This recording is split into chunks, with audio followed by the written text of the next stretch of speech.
Hello everyone, and today I want to bring your attention to this particular kind of universal automation.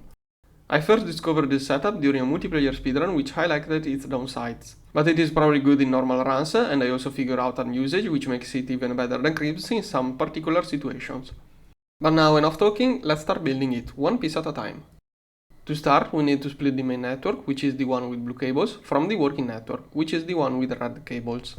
Here I'm using advanced talking hatches. I can think of ways of not using those, but the next game version is probably going to change ae2 fluid mechanics, so for this quick video I'm keeping it this way. And the main way this system works is through toggle buses. If you don't know how those work, basically what a toggle bus does is that with the redstone it will connect or disconnect. This one is a normal one, which connects with the redstone. This one is an inverter one, which connects when there is no redstone. You can probably see it better using this. When the lever is in this state, this cable goes there. When I pull it, it should update. Okay, it goes there. And you can already see the main downside of this thing. The main downside is that it takes a little bit for the network to update every time you pull the lever. It should be instantaneous, but from experience, it's not fast enough. So if you use this, you have to consider it's going to be a little bit slow, but by doing bigger batches, it doesn't have that issue. I just make a huge batch so that the redstone toggling happens once every 2 minutes. But of course, we are not going to use a lever, but some kind of automation. In this case, we are going to use level emitters. Yeah, the idea is that once there is something to craft, the level emitter will disconnect the next segment of the automation and it will connect the crafting slice. By the way, for the rest of this video, I'm going to try to improvise because I find it slightly harder to read a script, synchronize everything, etc. etc. If I improvise, I get lost a little bit more, but if I script, it feels too artificial to me. So I'm going to try this video this way. Tell me later what you think about it, maybe. Anyways, the main concept here is that the main line will connect to only one of those outputs at a time. We're going to have multiple later, and one good thing of this setup is that you can just copy paste those lines later. But the main idea is that this redstone will toggle this so it either connects to this or to the next part. This is the main thing. Now, another trick I want to show is that if you rename things, you can do something easy to type like ASD. And then instead of looking for things, you can just find everything you need there. There are pins you can use too, but I don't like how pins use up all of the space there. Yeah, probably it was better to use pins, but I like it more to have it like that. Also, if you rename things, those renamed things won't be used by ae2 to craft. So if I craft more of those, it will not take my quartz fiber. If I craft more of those, if I craft those renamed, those won't be used into other crafting like the AO farming part. Like endgame, keeping those restocked endgame is a little bit hard because they keep getting used to craft other stuff. If you rename things, you always have some there. Anyways, let's use phosphoric acid as an example, which has a bunch of different ingredients. We'll see about catalysts slightly later. Catalyst, I mean stuff like circuit. We will see about circuits later. Now I'm using dual interfaces here, but you can use a normal interface and then you can put the export bus with wildcard on a packet decoder on an input hatch with a pump if you can't use this one because you don't have it yet. But as I said, I think fluids are going to be reworked in the next gtnh version, so this may work differently in the next version. Like working with solid fluids is something kind of normal, which I'm not going to dive into details for this video. Anyways, main network interface, we put in a pattern. This one will drop fluid and solids into this subnetwork here. Now, this one, you could just put a drive in there, link it there, and it will just work.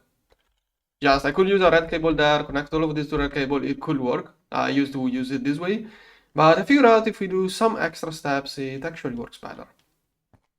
So this will be the purple network. Of course, we are going to have our drive. Let's try to make it. You can build probably in a nicer way than I do. I'm not good at making things that look nice, so it is what it is. Okay, those there. Yeah, having everything renamed to ASD may not be bad. Especially this one has to be renamed later. It's really easy to find everything like that. Then again, pins are better, but okay, I already discussed that. Anyways, I was saying this one. So we have this main subnetwork there, where we get the stuff stocked up. So this network will drop this stuff into this subnetwork, which will go there. Also, let's not forget the blocking car mode and the blocking mode to avoid messing up ingredients. Okay, then this one will go there. I'm going to show later. Okay. Also, this one is only solid, so we also need a fluid level emitter. We have to set those to 1 and when levels are above, okay, when there is more than one item, redstone will toggle on, it will disconnect this slice and connect this one. Same goes with this one. Okay. Maybe later I'm going to try some trickery to make fluid work differently. I'm still working this. I'm finding out better ways of doing it recently. I'm still getting this one to work better. Now, this network also needs power. We could use the quartz fiber, but I'm in a game. I'm currently using twist space, but this is normal gtnh stuff. There is nothing twist there. I mean, this one is expensive. You can just use quartz fiber. Yeah, normal stuff, nothing special. Anyways, okay, here it should work out. Now let's get a terminal. I'm not working in my main network. I'm working in this sub network. This one is my real main net. No, this sub network for experiment. Now here should be able to see. Let's actually show only. Okay, we can make for. Do I need a fluid exercise? Oh wait, I also need a CPU. Crafting storage. Okay, now we have a crafting storage. So we start crafting something. We can see this stuff goes in there. Both of those toggled on. This one got disconnected and now this one is connected. Now, of course, we have to connect this stuff to the machine. So to do that, we make another subnetting interfacing. We can probably just go with this. Okay, do I have enough space there? Okay, the red one is the one that must be able to see the other one. So let's try to make it a little bit nicer. That does not look nicer, but whatever. So, wait, I'm lost. This one, red, here. Okay, those, let's have those on extra only. Nothing should happen, but better have those on extra only. And this one. Okay, this way, the red network should now see the contents in there. Let's see. Okay, oxygen, water, phosphoric acid. Now, there is no circuit, but we can fix that easily. Now, one way of adding circuits is to simply put a circuit in this cell by doing that. That will work. Yeah, let's show. Okay, that one would directly work. Okay, but the issue is that if we would go with that, oh gosh. Okay, I used a small wireless because I didn't want this one to instantly work, but apparently I put too much stuff. Well, you know it works. There, instantly done. Now, this one emptied it, but the issue is that, as you can see, okay, this one took a little bit to toggle off, if you paid attention. The issue is that we have one circuit in there, so there is always one item, but this one can easily be fixed by doing 2 items set. There. And now this one is empty until we order more. And this one is empty, so this one is now disconnected, and it's connecting the next stuff. If we order more, we can see that if we order more, it goes in there, toggles on, works, toggles off, reconnects this one. Okay. So this one could really be a way of doing it, and then you simply copy paste this, you put different circuits in every cell. But I personally liked it more if instead of doing it this way, I do a different thing, which is we basically do another subnetwork with the catalysts. So if we do that, we keep this one on 1. We put a storage cell there with a chest and a circuit. Okay, that is the other way of doing it. Instead of keeping circuit inside the cell, you can keep the circuit in the chest. And kinda, that way this one is always empty. You can see, you do it this way, just by flying, you can see if it is green, it means it's empty. If there is something, you know it's not a catalyst, but it's actually something. That's one way why I don't that's one of the reasons why I want to do that. But the real reason why I want basically a third subnetwork for inputs is the real advantage of the setup, which I'm going to show later on. So, okay, this one basically works now. Let's try again because I changed it again. Okay, so turns on, toggles, this one should, okay, it already works, it did its thing, and now it's already reset. Okay, so the next stage is expanding this, then I'm going to show another thing. Okay, and now we can just use the matter manipulator to copy paste this slice and make more of it. Now, there is one small issue I found with this version. There's a small issue with level emitters. Of course, it's not finding a couple of things, but it's fine. When you copy paste level emitters, it does not copy paste this setting. So you have to manually fix this. I didn't check. ae2 is getting a little bit reworked in next gtnh version, so it's still in not even beta right now. It's experimental. It's being worked on. So I didn't even check what they are doing. Okay, so now you can put a different circuit in each one of those. Whenever something goes in there, it will cut out everything else and craft this one.